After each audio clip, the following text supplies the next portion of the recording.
प्रधानमंत्री नरेंद्र मोदी रेवाड़ी से सीधे लाइव।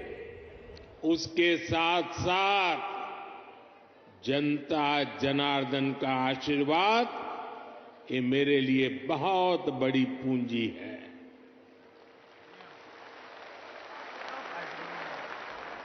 आज पूरी दुनिया में भारत नई ऊंचाई पर पहुंचा है तो ये आप सबके आशीर्वाद के कारण है।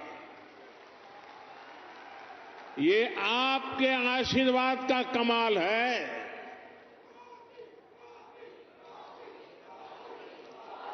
मैं कल ही 2 देशों की यात्रा के बाद देर रात हिंदुस्तान लौटा हूं। यूएई और कतर में जिस प्रकार का आज भारत को सम्मान मिलता है, हर कोने से भारत को शुभकामनाएं मिलती हैं, वो सम्मान सिर्फ मोदी का नहीं है, वो सम्मान हर भारतीय का है, आप सबका है।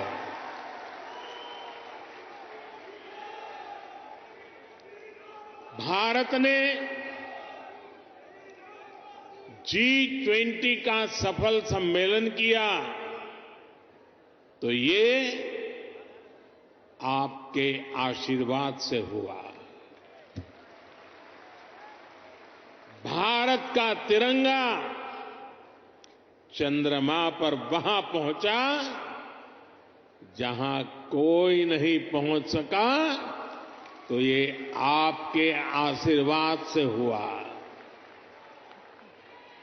10 वर्षों में भारत 11वें नंबर से ऊपर उठकर 5वें नंबर की आर्थिक महाशक्ति बना, ये भी आपके आशीर्वाद से हुआ।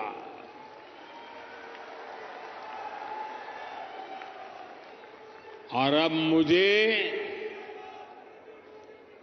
अपने तीसरे टर्म में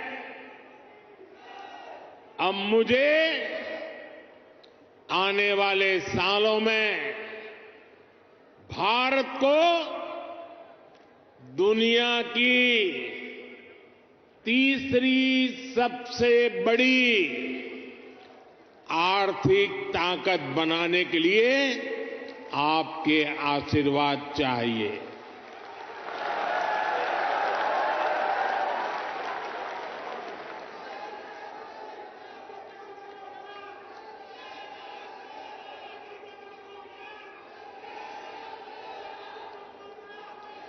हरियाणा के मेरे भाई और बहनों,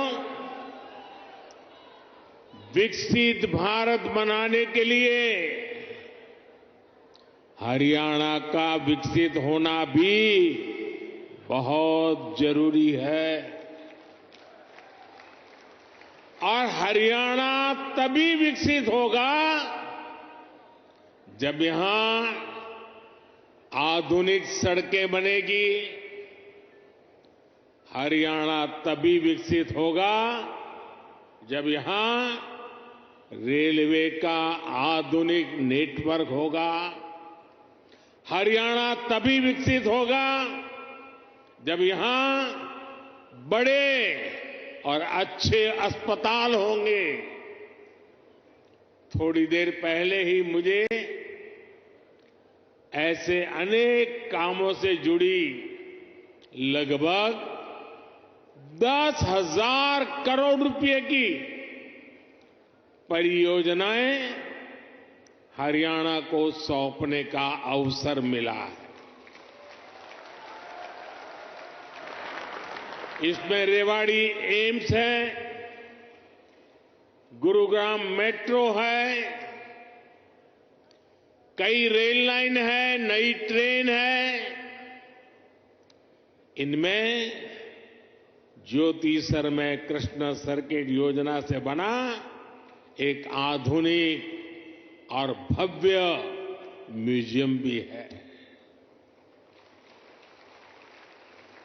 और प्रभु राम के आशीर्वाद ऐसे हैं कि आजकल मुझे हर स्थान पर ऐसे पवित्र कामों से जुड़ने का अवसर मिल जाता है। ये राम जी की कृपा है। ये म्यूजियम भगवान श्री कृष्ण के गीता संदेश और इस पावन धरा की भूमिका से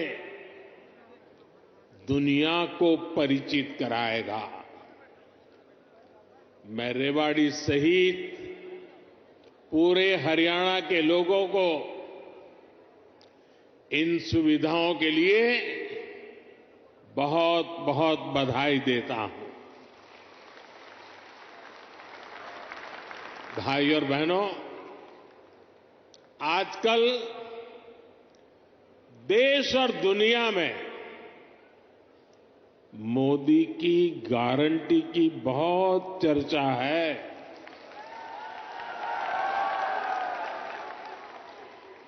और रेवाड़ी तो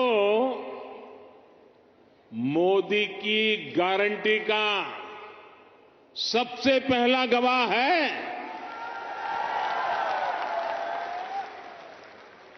यहां पीएम पद के उम्मीदवार के रूप में मैंने देश को कुछ गारंटियां दी थी। देश की इच्छा थी कि दुनिया में भारत की साख बढ़े। ये हमने करके दिखाया। देश की इच्छा थी कि अयोध्या में प्रभु राम का भव्य मंदिर का निर्माण हो। आज पूरा देश भव्य राम मंदिर में विराजे राम लला के दर्शन कर रहा है। और तो और कांग्रेस के लोग, जो लोग हमारे भगवान राम को काल्पनिक बताते थे,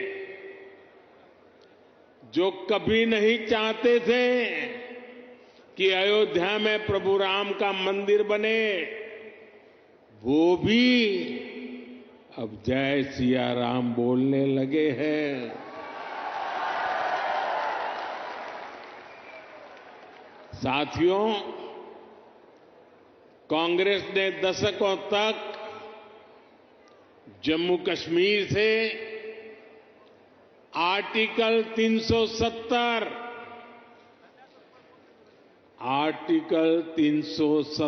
हटाने पर रोड़े अटकाए थे। मैंने आपको गारंटी दी थी कि जम्मू कश्मीर से आर्टिकल 370 हटाकर रहूंगा। आज कांग्रेस की लाख कोशिश के बावजूद आर्टिकल 370 इतिहास के पन्नों में खो गया है। आज जम्मू कश्मीर में महिलाओं, दलितों, पिछड़ों, आदिवासियों को उनके हक मिलने लगे हैं।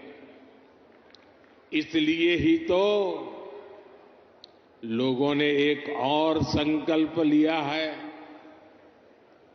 और जनता जनार्दन कह रही है, आप लोग कह रहे हैं, जिसने 370 हटाया, जिसने 370 हटाया, उस बीजेपी का टीका 370 सीटों से होगा।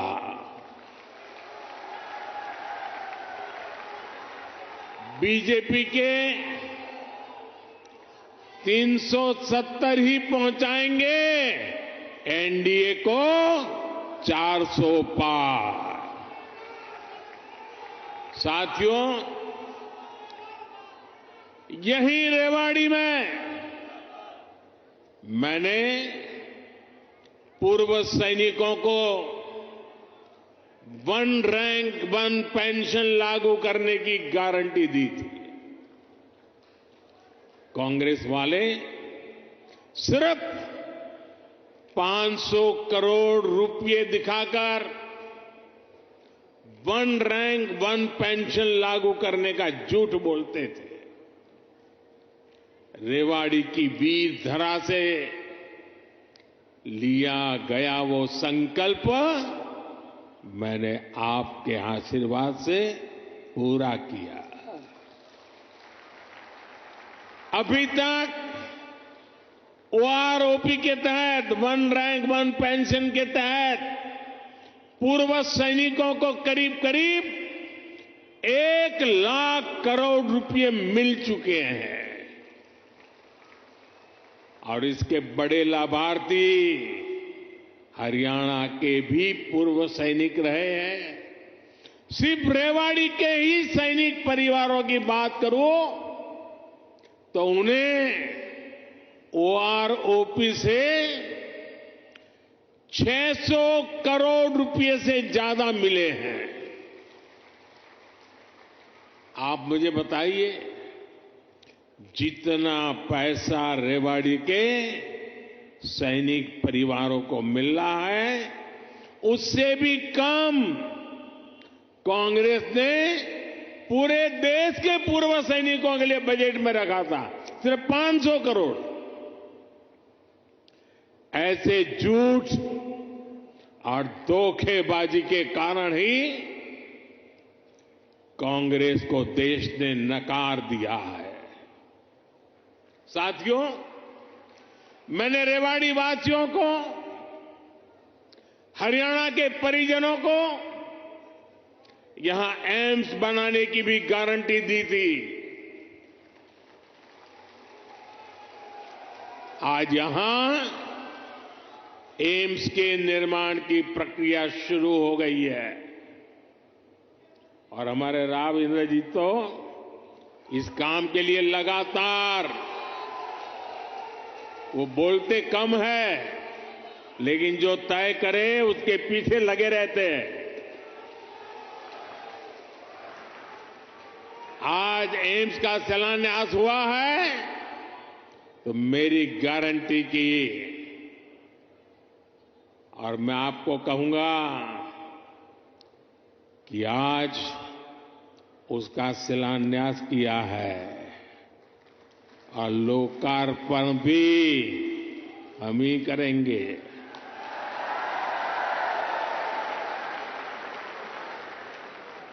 और इससे आपको बेहतर इलाज भी मिलेगा, युवाओं को डॉक्टर बनने का अवसर भी मिलेगा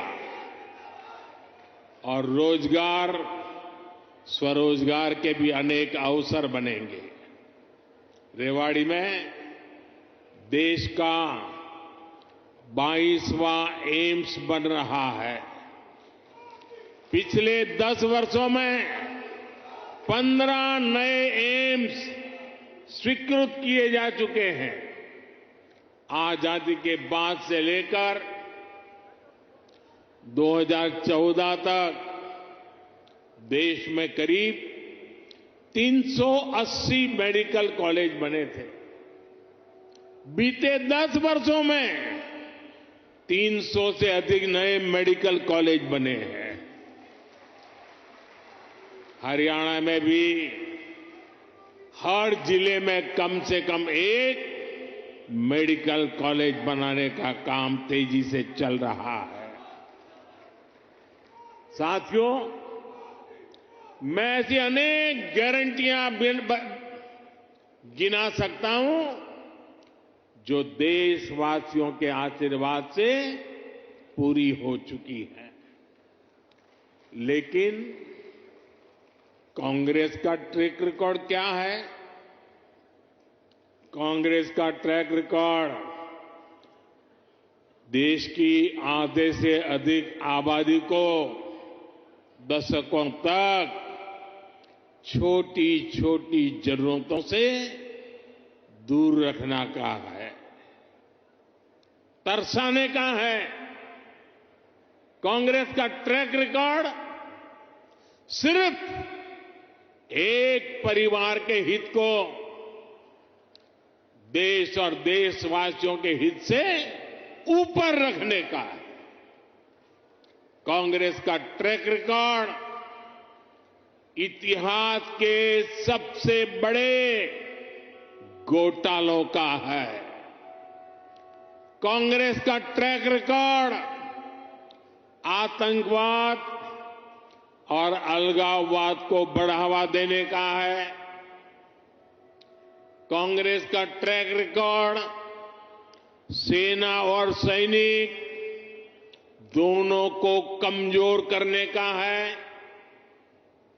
ये बातें याद रखनी जरूरी है, क्योंकि आज भी कांग्रेस की टीम वही है, नेता वही है, नीयत वही है और उन सब की निष्ठा एक ही परिवार के लिए है। तो नीति भी तो वही होगी जिसमें लूट है, भ्रष्टाचार है, बर्बादी है। साथियों, कांग्रेस सोचती है कि सत्ता में रहना उसका जन्मसिद्ध अधिकार है, इसलिए गरीब का ये बेटा जब से पीएम बना है, ये एक के बाद एक मेरे खिलाफ साजिशें करते जा रहे हैं। सोनीपत जैसी नई रेल लाइनों और अंबाला, कैंट, दप्पर जैसी लाइनों के दोहरीकरण से लाखों लोगों का फायदा होगा। ऐसी सुविधाएं जब बनती है तो जीवन भी आसान होता है और कारोबार भी आसान होता है। भाई और बहनों, इस क्षेत्र में किसानों को पानी की बहुत समस्या रहती थी। राज्य सरकार ने इस समस्या के समाधान के लिए भी सराहनीय काम किया है। दुनिया की सैकड़ों बड़ी कंपनियां आज हरियाणा से चल रही हैं। इसमें बहुत बड़ी संख्या में नौजवानों को रोजगार मिला है। साथियों, हरियाणा कपड़ा और परिधान उद्योग में भी अपना नाम ऊंचा कर रहा है। देश से निर्यात होने वाले 35% से अधिक कालीन, करीब 20% परिधान हरियाणा में ही बनते हैं। हरियाणा के टेक्सटाइल उद्योग को हमारे लघु उद्योग आगे बढ़ा रहे हैं। पानीपत हथकरघा उत्पादों के लिए, फरीदाबाद कपड़ा उत्पादन के लिए, गुरुग्राम रेडीमेड गारमेंट के लिए, सोनीपत टेक्निकल टेक्सटाइल के लिए, तो भिवानी गैर बुने हुए वस्त्रों के लिए आज प्रसिद्ध है। पिछले 10 वर्षों में एमएसएमई के लिए, लघु उद्योगों के लिए लाखों करोड़ रुपए की मदद केंद्र सरकार ने दी है। इससे पुराने लघु उद्योग, कुटीर उद्योग ये तो मजबूत हुए ही हैं, हरियाणा में हजारों नए उद्योग भी स्थापित हुए हैं। साथियों, रेवाड़ी तो विश्वकर्मा साथियों की कारीगरी के लिए भी जाना जाता है। यहां की पीतल की कारीगरी और हस्तकला बहुत मशहूर है। 18 व्यवसायों से संबंधित ऐसे पारंपरिक कारीगरों के लिए पहली बार पीएम विश्वकर्मा नाम से एक बड़ी योजना हमने शुरू की है। पीएम विश्वकर्मा योजना से देश भर में लाखों लाभार्थी जुड़ रहे हैं। भाजपा सरकार इस योजना पर 13,000 करोड़ रुपए खर्च करने जा रही है। ये योजना हमारे इन पारंपरिक कारीगरों और उनके परिवारों का जीवन बदलने वाली है। भाई और बहनों, मोदी की गारंटी उसके साथ है जिसके पास गारंटी देने के लिए कुछ भी नहीं है। देश के छोटे किसान के पास बैंकों को गारंटी देने के लिए कुछ नहीं था। मोदी ने उन्हें पीएम किसान सम्मान निधि की गारंटी दी। देश के गरीब, दलित, पिछड़े, ओबीसी परिवार के बेटे बेटियों के लिए बैंकों में गारंटी देने के लिए कुछ नहीं था। मोदी ने मुद्रा योजना शुरू की और बिना गारंटी का लोन देना शुरू किया। देश में अनेक साथी रेहड़ी, पटरी, ठेले पर छोटा मोटा कारोबार करते आए। दशकों से ये काम शहरों में ये साथी करते रहे हैं। इनके पास भी गारंटी देने के लिए कुछ नहीं था। पीएम स्वनिधि योजना से इनकी गारंटी भी मोदी ने ली है। साथियों, गांव के हमारी बहनों की स्थिति 10 वर्ष पहले तक क्या थी? बहनों का अधिकतर समय पानी के जुगाड़ में, खाना पकाने के लिए लकड़ी या दूसरे इंतजाम में लग जाता था।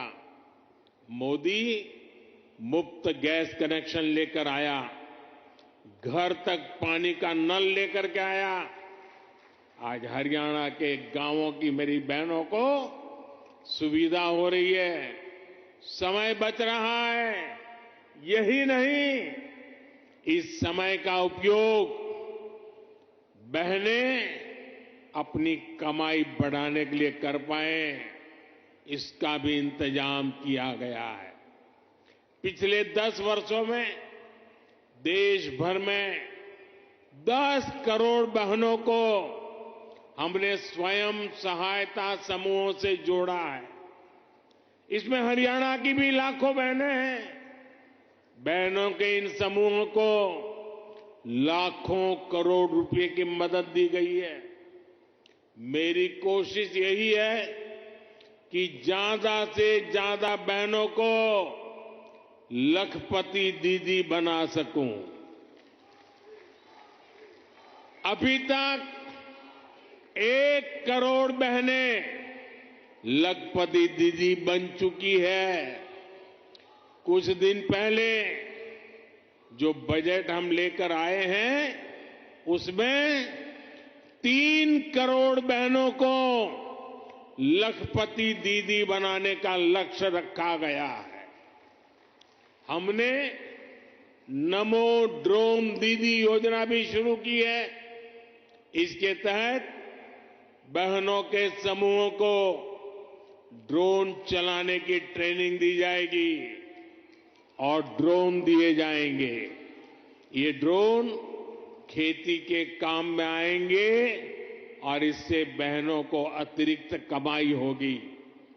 साथियों, हरियाणा अद्भुत संभावनाओं का राज्य है। मैं हरियाणा के फर्स्ट टाइम वोटर्स को, जो पहली बार मतदान करने वाले हैं, जो 18, 20, 22 साल की उम्र के हैं, उनको विशेष रूप से कहूंगा कि आपका भविष्य बहुत उज्जवल होने वाला है। डबल इंजन सरकार आपके लिए विकसित हरियाणा बनाने में जुटी है। टेक्नोलॉजी से टेक्सटाइल तक, टूरिज्म से ट्रेड तक, हर सेक्टर में रोजगार के नए अवसरों के लिए हम प्रयासरत हैं। आज पूरा विश्व भारत में निवेश के लिए उत्सुक है और निवेश के लिए हरियाणा एक उत्तम राज्य बनकर उभर रहा है। और निवेश बढ़ने का मतलब है कि नौकरी के नए अवसर भी बढ़ रहे हैं। इसलिए डबल इंजन की सरकार को आपका आशीर्वाद ऐसे ही मिलता रहे, ये बहुत जरूरी है।